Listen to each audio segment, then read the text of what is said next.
Today's daf we're going to be learning is Gittin daf Mevav. This is a daf for Shabbat. We're going to get started at the bottom. We'll do a quick review of the first line of the Mishna. We have a case of a man who divorces his wife because there's rumors spread about her, or because she takes a vow. And the tikkun olam that we have in the Mishnah, the takana the rabbis instituted, is that this man cannot remarry this woman. What is the concern? So we're going to see this right now. Rav Asi, Rav Nachman. There's going to be two different versions of what he says. This is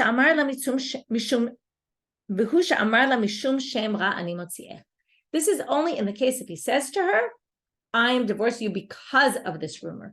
As he divorces her, he says those words. Or mishum neder ani motziech, moving now to the top of Mem Vav Amud Aleph. Or because of a vow, I am divorcing you. Now, what can we infer from this language of Rav Yosef bar Yomi and the Shem of Rav Nachman? The problem here is that we're worried that the husband is going to ruin her upcoming marriage, meaning, and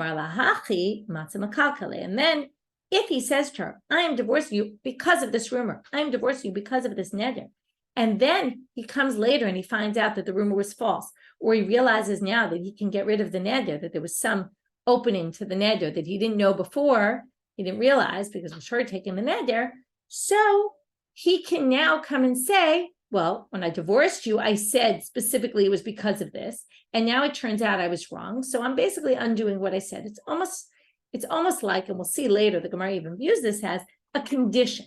It's like you're giving a get upon condition. And then when she gets remarried to somebody else, he can come later and claim, oh, I didn't know it was all a mistake. The divorce is not a divorce. You're actually a married woman. Your child that you now have with your new husband is a mom's here. You have to get divorced from him. Anyway, he could ruin her life. So in order to prevent this, so we basically insist that we tell him, if you're going to say this at the time of divorce, just know that you can never go back to her. And that will preclude him from trying to cancel the get later because he knows there's no point. Now, it happens to be that theoretically he really still could do this, but because the rabbis warn him and say, listen, you really can't do this, you really won't be able to be married to her again, it will hopefully deter him. And the other thing is it'll make him really be certain that he wants to divorce her just based on a rumor or a vow and not look into all the possibilities before he goes ahead with the divorce. So that's only, and that goes back to the language of Rav Yosef bar Yomi in the name of Rav Nachman here, Behusha Amarla. It's only if he says to her at the time of the divorce, I am divorcing you because of rumors. I am divorcing you because of a vow. V'ilo, but if he didn't say those words, then lo matzim akalkala. Then there's no reason for the takana because there's no way he could come back later and say, this is why I divorced you. There's no proof. That's why he divorced her. So there's no way to undo the divorce. Some people have a different version of Rav Yosef and the Shem Rav Yosef bar Yomi amoraim. He is supposed to say to her, if you're divorcing your wife because of a rumor or because of a vow, you should say to her. Now, should means if you didn't, it's okay. And that's going to be the big practical difference between the two. But if you didn't say it, still the tikkun olam would be relevant. You should say to her, I want you to know, I want to make it very clear that I am divorcing you because of the way you behaved, because of the rumors I heard about you. Or because you took all these vows, or a vow. So what is the difference here? Kasaval, he must hold tamamai, the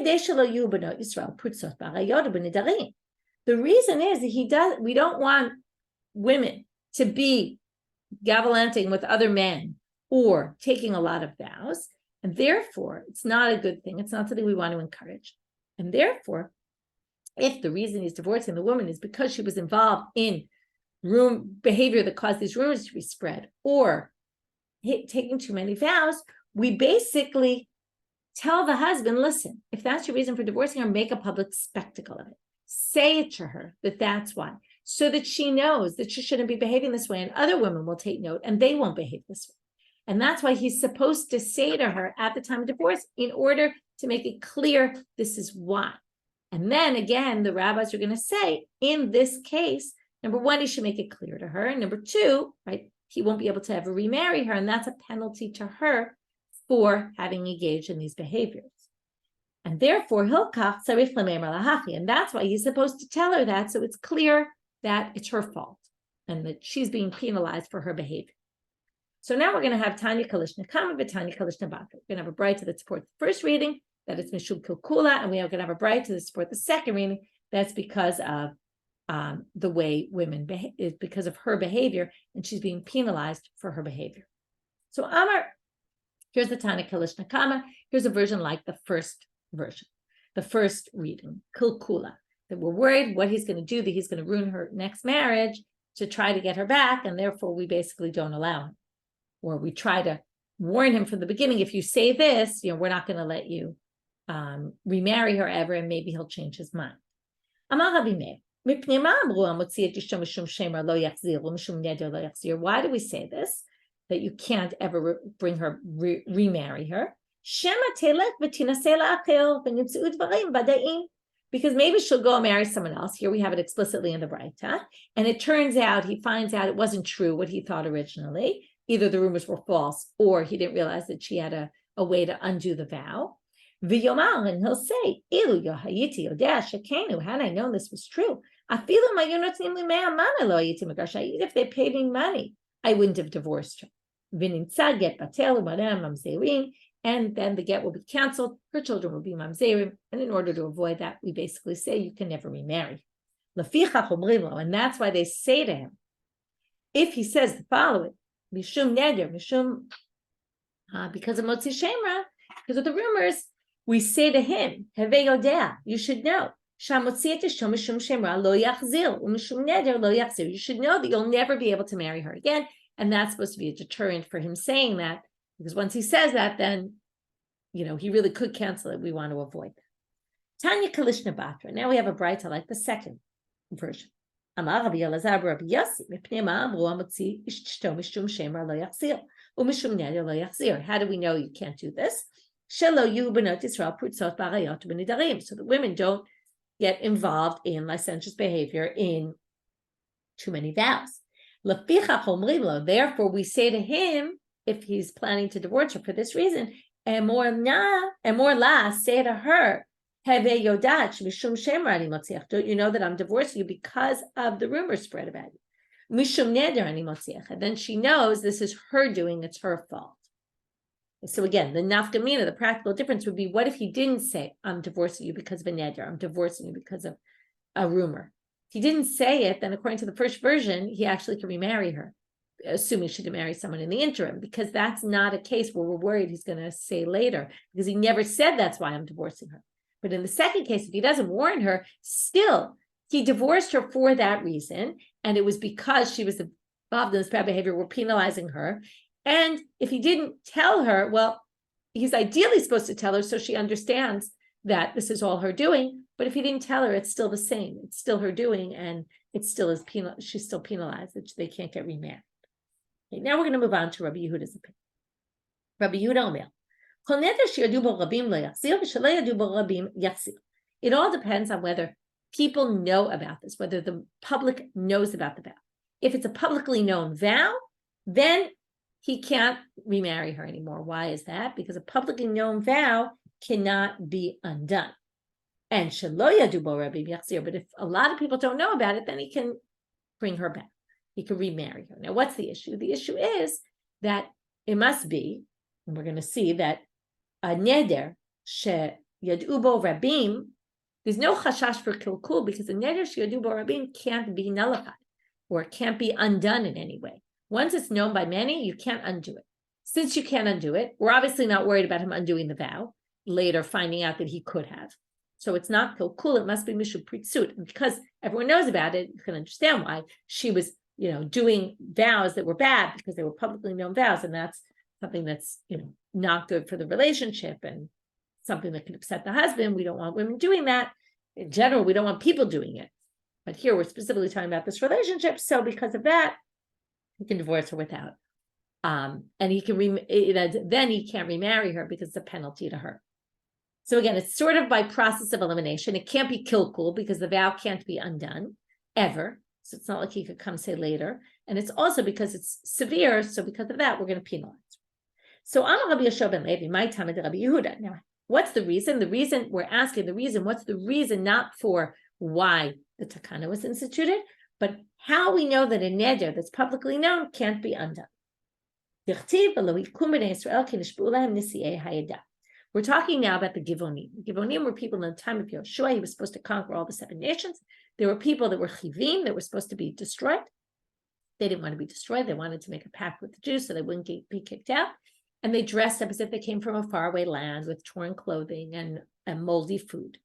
And they pretended they were from far away. And then the Jews promised them they wouldn't kill them. And they made a pact, like a breed, a covenant. Right? And basically, what we see here is the Jews didn't kill them because nishbu'u lahem nisiyah. They took an oath. Who took an oath? The heads of the tribes. So this means nisiyah, the important people. This means Eidah also is a word that connotes at least 10 people or a crowd. Means everybody knew about it. So here you see they couldn't go back on their vow. Once they made this promise in public, there was a publicly known promise, they couldn't go against their vow. So here you see you can't go against your vow. Now the rabbis who disagree with Rabbi Yehuda, Rabbanan, hatami chala shvuah ilavei klal. The rabbi said, what are you talking about? There was no real oath. Why not? They lied. The Givonim lied. They said we came from a faraway place, and they didn't really. So lo chayla shvuah ilavei klal. It wasn't a real oath. The oath that the Jews took was based on a false pretenses. Could have just easily undone the neder, the oath, and said, this wasn't a real oath. It was based on the fact that we thought you were someone, and it turns out you weren't. You lied to us.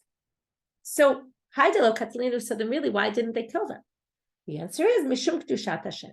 They wanted to sanctify the name of God. It would have caused them a really bad name if everybody knew about this oath. People know about the oath. They won't necessarily know it was all a mistake, and they lied to them.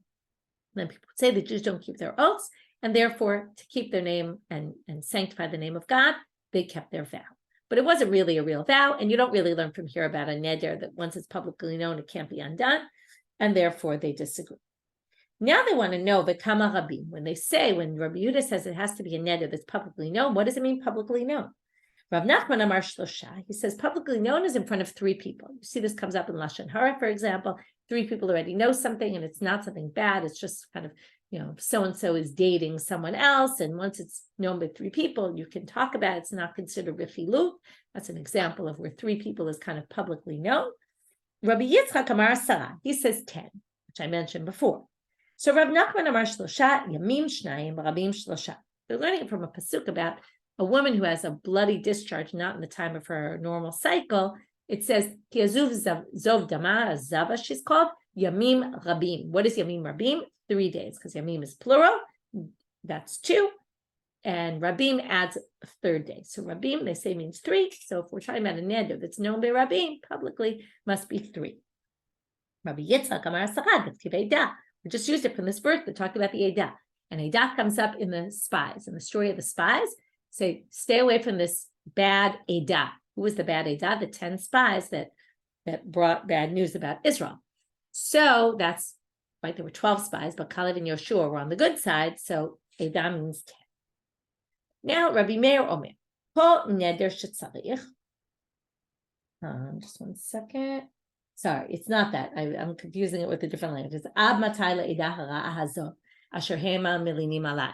Until when will this edah hara'ah, this bad people, which is the 10 spies, be saying all these bad things? So it's about the spies. I just quoted the wrong pasuk. Okay, now Rabbi Meir says, Kol neder shetzarich. Now we have to understand Rabbi Meir and Rabbi Elazar, which wasn't so clear.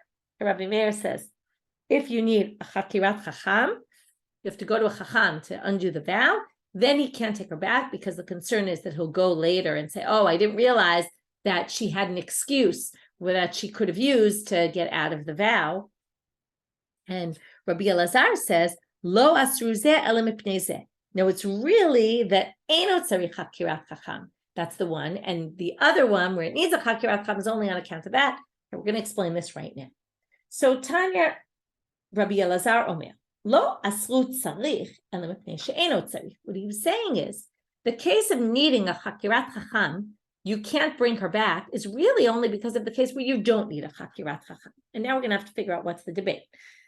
What's the root of their debate? Rabbi Meir Sabah, Adam rotzeh shetitbazeh ishto bebeitu.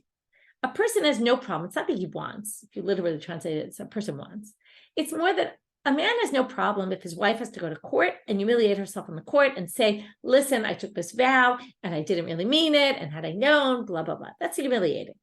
Now, he doesn't have a problem if to get rid of the vow, the wife has to go through a humiliating process. Okay, you can't send a messenger to the court to undo your vow. You have to go yourself. So according to Rabbi Meir, he doesn't really mind that. So therefore, if he realizes only later, after he divorced her, that there was a way out, then he'll say, oh, had I known, I would have sent you, to the court, because he really doesn't have a problem with that.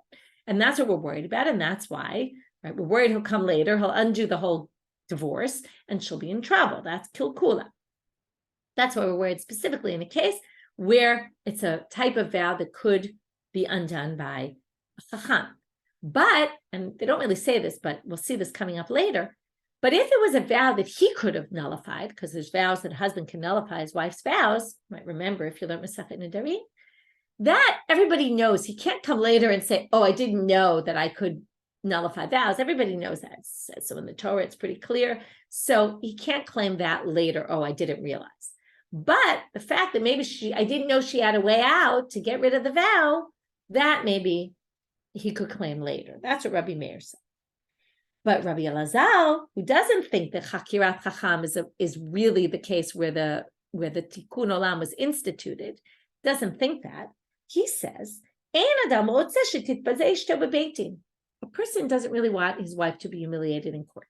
So if he finds out later, and he says, had I realized that she could have gone to a Chacham, I for sure would have had her do that. You can't say that, because he wouldn't have for sure done that. It's humiliating, and he wouldn't want his wife to be humiliated in court. First of all, it's humiliating for him as well, right? If your wife went to court and was humiliated, that's humiliating for him. Maybe also he cares about his wife. He doesn't want her to be humiliated. So it's not a good claim. So the case of Tzarich Hakirat Chacham really is not a good reason to make a takana in that case. But he must hold the opposite of Rabbi Meir in the other case, which is the real case, is when it doesn't need a Hakirat Chacham. And he could just do it himself. If he could do it himself and he didn't realize, this is the opposite of what we said 2 minutes ago, which is, according to Rabbi Elazar, he didn't realize that he could do it himself. He could claim later, oh, I didn't realize I could have. He could claim, oh, had I known, I could have just done it myself. I totally would have done it. The court, I wouldn't have likely done it. So comes Rabbi Elazar and he says, listen, in both cases, we have tikkun olam and he can't bring her back. But the real case is really when you don't need a chakirat chacham and you could just do it yourself. That's the real case. The other case, we just also said lo yachzir. We forbade that on account of the other one, but it's really the opposite of Rabbi Meir in terms of the case. Now we have to understand the end of the Mishnah, which doesn't make so much sense. Amar Rabbi Yossi Rabbi Yehuda, I'm going to read the Mishnah first. Maaseh b'Tzaidan, there was a case in Tzaidan, in Lebanon, be'echad, or nowadays Lebanon, be'echad she'amar li'ishto konam imeni begarshech. He said to his wife, I'm taking a neder if I don't divorce you. You're going to have to understand all this in a minute. V'gershan, he divorces her. V'tiru lo chachamim she'achzirena, and they allowed him to remarry her, mipnei tikkun ha'olam, because of tikkun ha'olam. A bunch of strange things. We're going to start one by one. So first they ask, man tana dekatane maaseh. Where does the Tana bring in this maaseh? What does it have to do with anything? And who does it go according to? So they say the following. It's really missing words, and this is what it means to say. The whole beginning of the Mishnah until this point was all talking about when she takes a vow. Now we're going to flip to a case where he takes a vow, which is the problem, right? There's no transition. This extra words they're adding adds in the transition, which was missing. Aval nadar ihu yachzir. But if he took the vow, he can bring her back, meaning he can remarry her. First of all, he can't claim, had I known there was a petach, I didn't know I had a petach. What do you mean? It was his vow. When it's his wife's vow, he could say, I didn't know you had a way to undo it. But if it's his own vow, he would have known that he had a way to undo it. But anyway, we're going to explain now. So if he takes a vow, now what kind of vow? It's also a different kind of vow. Before it was she took a vow and he got angry that she took the vow and he divorced her on account. This is different. This is he's taking a vow to divorce her. I'm Rabbi Yossi Rabbi Yehuda. So number one, if he takes a vow, he's allowed to remarry her. If he takes a vow to divorce her, he's allowed to remarry. And here they bring a case to prove it. There was a case, that's just a quote from the Mishna, what we just read. And now we're going to go to Amud Bet and start to understand this case. My konam. First of all, what was the language of konam? Konam usually means it's a korban. It's forbidden to me. The vow he took was a vow such as, I'm going to forbid all fruits in the world to me if I don't divorce you, meaning all fruits will be forbidden to me if I don't divorce you. Then they say, they allowed him to remarry her. Shita, the Gemara says, okay, obviously, why wouldn't he be able to? What's the possible issue here? So we took a vow, all the fruits are going to be forbidden if I don't divorce you. So he divorces her, fruits are not forbidden to him, and then he decides to remarry her. Okay, I don't see a problem. Well, they say, maybe we should forbid it on account of what Rabbi Natan says. You might remember Rabbi Natan from Masechet Nedarim. Rabbi Natan omer, hanodel ki'ilu bana bama, v'hamekaymo ki'ilu kirv korban. You might have thought that we hold by Rabbi Natan and take it even farther. Rabbi Natan said someone who vows is like building an altar for God outside the temple, which is forbidden. If you think you're doing something good, you're forbidding things upon yourself, but God forbade everything on us. We don't need to forbid more things. And there's not a good thing. We shouldn't just forbid things just for the sake of forbidding things. So by doing that, it's like you're building an altar outside the temple. And if you keep your vow, which this person kept, he took a vow and then he kept it by divorcing her, it's as if you sacrifice sacrifices there, which is even more forbidden than just building the altar. So you might have thought he did something so bad that maybe we'll penalize him, just like we saw with the woman that we're going to penalize her. Here it comes to teach you that we don't. You might say it seems double standard. Why are we penalizing her when she makes vows and not him? But you have to remember, penalizing him, it means he can't remarry her. And it's actually in the best interest sometimes of a woman, right? You might not claim this if you're a divorced woman nowadays. And you might say that would be bad for me if you wanted to remarry me. I mean, obviously you have the choice not to get married. But if the woman agrees to get remarried, it could be it's in her best interest. Because divorced women in those days were seen as when no one was taking care of them. And maybe she would want her husband. So by penalizing him, we're actually penalizing her as well. Anyway, they're saying that's not the penalty that we're worried about. We're worried more about a penalty of, creating women that are going to do things, right? We want to deter women from creating rumors, from saying vows all the time. Also, women were considered often, because they weren't literate, they might have been more likely to not really think about things and just take vows. Seems to be this concern more about women taking too many vows more so than men.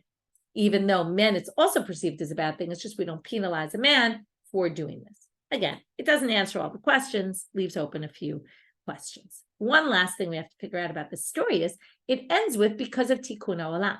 Now, my tikkun olam, Ika, what kind of tikkun olam is there? What do you mean? He's allowed to remarry her because of tikkun olam? What do you mean? He's allowed to remarry her according to Torah law. You don't need a tikkun olam. In a case where only when you're not allowed to remarry is it, right? But the whole thing before was, even though theoretically you could remarry her, we're not allowing you to. That's a takana the rabbis instituted. But this is just the basic Torah law. If as long as she doesn't marry someone in the interim, he can remarry her. It's not a takana. So Amar Rav Sheshet Aresha. Rav Sheshet says those words just don't apply to the end. It's actually referring back to all the previous opinions in the Mishna, which were because of tikkun olam, he can't remarry her in all those other cases. And it's just in the wrong place here. Ravina gives a different answer. Omar la'olama seifa really is in the right place, but you have to edit the text. Hachi katani, what it really meant to read is ein bezom mipnei tikkun olam.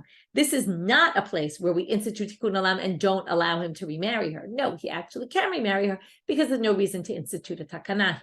And then you have to change the wording. Either you have to change the location or you have to change the wording. A new Mishna. If the woman can't have children. Now, an aylonit usually means a woman who has no signs of maturity at all. Now, the assumption is he married her not knowing she was an aylonit. Then it turns out she was an aylonit. And he said, listen, you can't have children. I'm going to divorce you. And on that basis. So the question is, if it turns out later, or do we have to be concerned that maybe it'll turn out later that she wasn't really an aylonit? Sometimes it happens, a woman can't have children, and then she marries someone else and she can. And, especially in those days when they couldn't even check, it could be it wasn't even her issue. Or it could be she was healed. Like there's a debate among the commentators whether she's a suffix aylonit. We're not sure. We suspect her of being one, but we don't know for sure. And then we're worried that maybe she'll marry someone else. Some people say she could be a definite aylonit, but she could be healed. There were ways to kind of resolve this issue. And, they just didn't pursue all of them yet, or it didn't work yet, or something like that. So what exactly the reality is a good question. But in any case, he wants to divorce her because of that. Rabbi Yehuda omer lo yachzil. Again, Rabbi Yehuda in this case, now not again, but we saw the concern before in the previous Mishna of kilkula. We're worried that he'll claim later, oh, now you can have children, so I want to be remarried to you. I didn't really ever mean to divorce you. Now, the problem is that Rabbi Yehuda in the previous Mishna didn't say kilkul. Rabbi Yehuda in the previous Mishna says it's because women are prutzot arayot and nidarim, and they vow too much and all that. So we're going to have to say Rabbi Yehuda seems to contradict, because in that Mishna he wasn't concerned for kilkul, and here he is. And Chachamim are also the reverse, because Chachamim omrim yachzil. Chachamim say we're not worried about kilkul, and in the previous Mishna they were totally worried about kilkul. Again, there were two versions, but the first opinion was, if it's mishum shemra, if it's mishum neder, lo yachzil, and this seems to be the same issue. Right? And there, Rabbi Yehuda said only if it's a vow that can't be right. That was known to the public. So we're going to have to resolve this problem in the Mishnah compared to the previous Mishnah, where it seems the opinions are flipped. Let's say she does, in fact, he divorces her for this reason. She goes and marries someone else, and it turns out she has sons. And then she goes and she claims, you know what? There's another issue, which is if she's an aylonit, and she wasn't an aylonit, or he didn't know she was an aylonit when they got married. He claims, listen, this was all a mistake. I thought I was marrying a woman who could have children, and I'm going to divorce you. And he doesn't have to give her the ketubah money because she really wasn't what, supposedly she was supposed to be, which was a woman who could have children. Obviously, this is a very black and white kind of thing, and we all know these issues are not so black and white. But in any case, let's try to just be in the technicalities of it, even though it kind of is a little bit grating on us the way they're discussing this. But if she goes and now claims, look, I had children and it clearly wasn't my doing, and therefore give me my ketubah money. So comes Rabbi Yehuda and he says, Amar Rabbi Yehuda, who basically said, right, that theoretically we warn him, if you divorce her because she's an aylonit, you won't be able to remarry her. But if he actually does, right, if he really claims it was a mistake, he could undo the whole divorce. And now she has children with the new husband, and her kids will be mamzerim. So Rabbi Yehuda says, Omer la, we say to her, if you want to do this and claim your ketubah money, you're better off being quiet. Because if you're opening a Pandora's box, you might want to claim, I want my ketubah money, and then he'll claim, well, then you weren't really ever divorced. And now you're stuck because now you have children and they're going to be mamzerim. And you're married to someone who are going to make you get divorced from. So watch what you say, be careful. You can't get everything, basically, right? You can't also have children and want to stay married to your second husband and also claim you want your ketubah money. Better off not saying anything. So that's an interesting predicament to put a person into, right? To say that. Anyway, right now we're going to move back to the beginning of the Gemara and talk about this contradiction. You're trying to say that Rabbi Yehuda is concerned for kilkul and the rabbis are not? But we know the exact opposite. Ditnan, as we learned in the previous Mishna. That's because of kilkul. Rabbi Yehuda it's only if everybody knows about it. Because Alma Rabbanan Rabban Yehuda lo because he's only worried in a case where the woman, right, went so far as to do a vow that everybody knew about, and therefore it was really just to deter from doing vows. So our Shmuel's resolution is very simple. Ipuch. Flip the shitot in our Mishnah and say that it's Rabbi Yehuda who says Yachzil. The rabbis are the ones who say Lo Yachzil because of kilkul, and then the match is perfect. Other than this last line, though, but wait a minute. Hamidikatane seif and you say lachel. Vayula bani memenu. Biyitobak tubatama Rabbi Yehuda omer la shtikutech chafemi diburech michlad Rabbi Yehuda chayish lekukula. Again, Rabbi Yehuda is the one who says, just be quiet, because if you make a stink, he'll just undo the divorce. So they say, no, hanami ipu. Switch Rabbi Yehuda entirely in our Mishnah. Wherever it says Rabbi Yehuda, it should be the rabbis. Wherever it says the rabbis, it should be Rabbi Yehuda. And with that, we deal with that last line as well. That's the first resolution. Abaye doesn't want to do. Abaye amar l'olam lo tib. Right? This is the second time we're doing this in our Gemara today, right? Before we said the words tikkun olam are on the earlier part, right? Or there's a different way to resolve it by keeping it in its place, but then also changing some of the words. So here, right, we don't want to change the opinions who said what. So what's he going to explain? Rabbi Yehuda, bahi savarla Rabbi Meir, savarla Rabbi Elazar. What does that mean? Bitzarich savarla Rabbi Elazar. In the case of sarich heter chacham, okay. In other words, the question is, why doesn't he hold like like all the other cases that were worried about kilkul. Everything in the Mishnah other than Rabbi Yehuda was kilkul. So the reason is that he holds like B'tzarich, he holds like Rabbi Elazar. In the case of Tzarich Heter Chacham, he holds like Rabbi Elazar, who said basically, if it needs Heter Chacham, no man in his right mind would let his wife go into court and humiliate herself. So you can't say there's a concern of kilkul that the husband will find out and then decide, oh, yeah, had I known, I would have sent her to court, because he wouldn't have. And when it comes to Eino Tzarich, he holds like Rabbi Meir. When it comes to it doesn't need Hatar Chacham, he holds like Rabbi Meir, who said, what do you mean? Because we can't come along and say, oh, had I known that I could have done it myself, I would have done it, because everybody knows that a husband can undo a vow. So that's not a legitimate claim to come later and say, had I known. So because of that, he basically doesn't agree with all the other cases, but theoretically he agrees with kilkul. He just didn't think that there was an option that the husband could renege on what he said in any of these scenarios because of holding Adam. Ein Adam he's not willing for that, and he also already knows that he could do a farah. So there is no case where you would get to this kilkul, basically. But theoretically, kilkul would be an argument if there was a concern for it, like in our Mishnah, like with the aylonit, where he thought she was an aylonit, it turns out she wasn't. So Amarava, de Rabbi Yehuda kasha, de Rabbanan lo kasha. Okay, so very nice about you resolved the contradiction of Rabbi Yehuda with Rabbi Yehuda, but what? The rabbis don't contradict themselves? In other words, Shmuel resolved it perfectly. He just flipped them and then everybody fit perfectly. But according to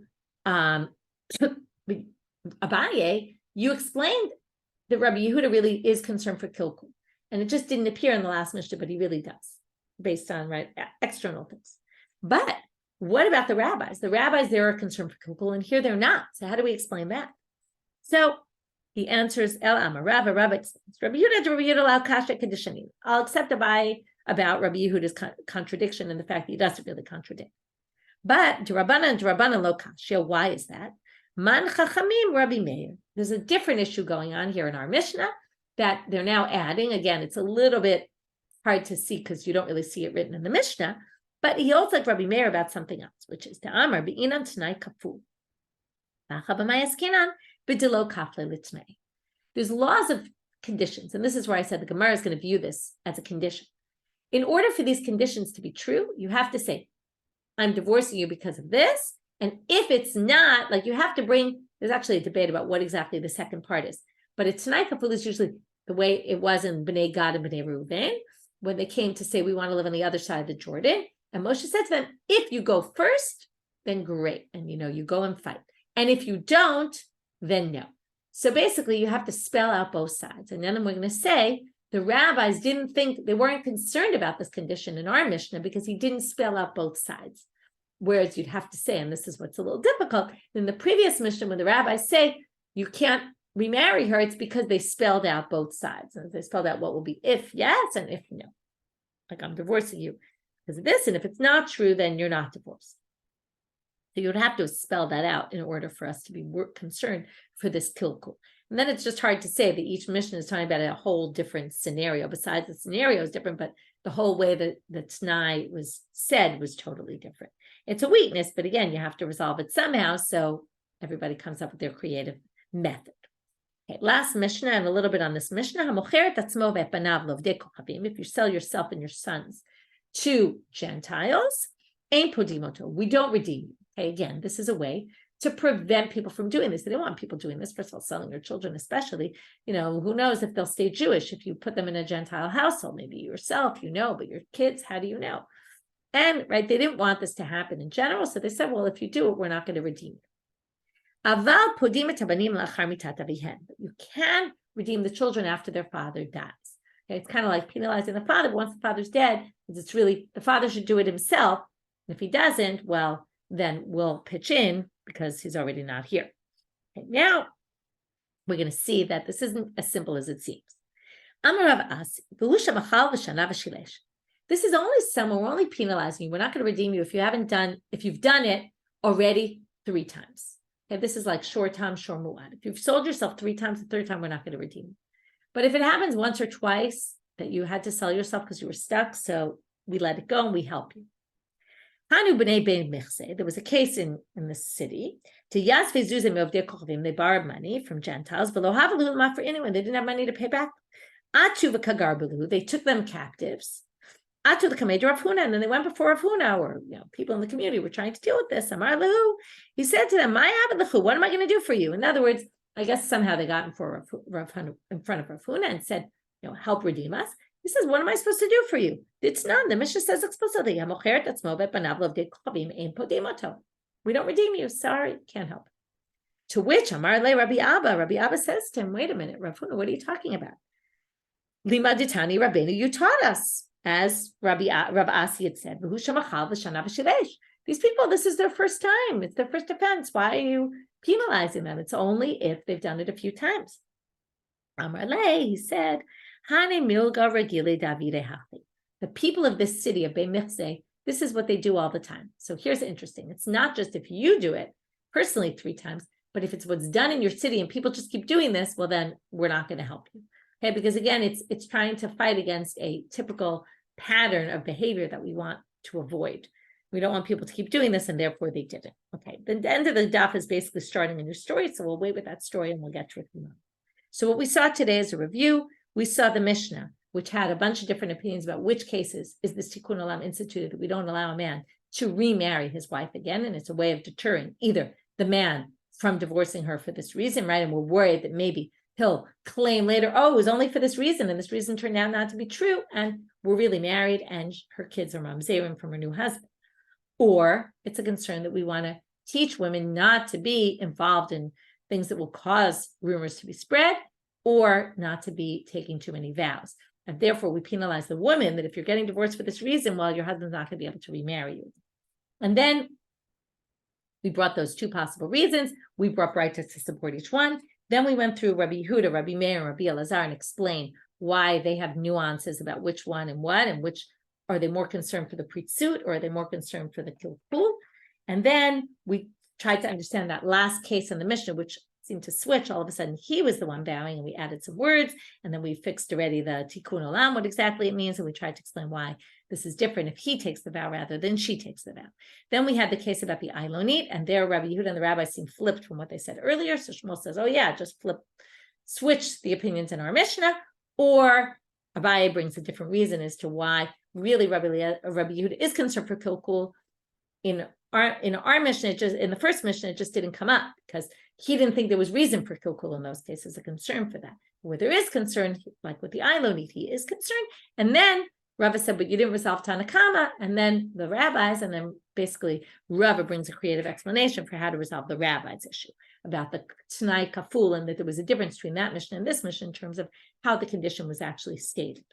And then we ended with this idea about somebody selling themselves into slavery, or selling themselves to a Gentile, or selling their children to Gentiles, and how we want to deter that kind of behavior so we don't redeem them, except that we only really don't redeem them if it becomes commonplace, either in the person they've done it a few times, or even if the community, and this is how everybody is, then we're going to penalize the people. See more stories about that tomorrow. Wishing everybody a Shabbat Shalom and a Shavua Tov.